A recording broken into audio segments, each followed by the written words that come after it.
Assalomu alaykum azizlar, yaxshimisizlar? Shu Instagramda Qozog'istonlik bir do'stimizni O'zbekiston davlati prezidentiga, muftiy imomlariga, masjidlardagi imomlariga rahmat chin yurakdan.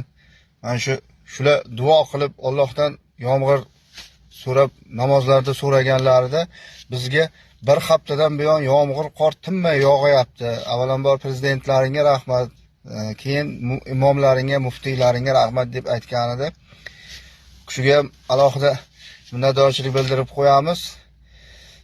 Alloh o'zimizni shu yurtimizga ham mana 5 kundan beri tinmay mana yomg'ir beryapti. Mana yomg'ir tinmay yog'ayapti. Allohga behisob shukr. Beraman desa o'ziga, Allohning o'ziga hech narsa emas, beraman desa haqiqatan mana berib qo'yadi. Shuncha 7 oy, 8 oylab hech narsa yog'magan edi. Shu prezidentimizni topshiriqlari bilan masjidlarimizda, madrasalarimizda mana shu yomg'ir, Allohdan yomg'ir so'rab, iltijo qilib o'qilgan namozlar ijobat bo'ldi deb o'ylayman. Avvalambor Allohimga behisob shukrlar bo'lsin.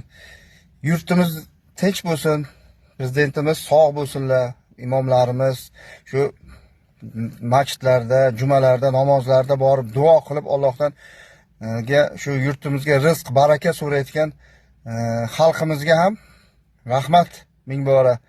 Mana shunday bayram oldi, ob-havomiz shunday bir yaxshi, to'kin sochinlik, ob-rahmat suvlari yoqqani ham bu juda yaxshi. Keyingi yil Xudo xohlasa 2026-yil yurtimiz rizqli, barakali bo'lishidan dalolat beradi. Prezidentimizga rahmat, muftiy imomlarimizga rahmat. Alloh haqiqatan ham chin yurakdan so'rasang men beraman bandam degan, mana Allohga qo'li o'zida hech narsa emas. Mana yog'dirib qo'yib, Allohga behisob shukr 5 kundan beri yomg'irlar yog'yapti.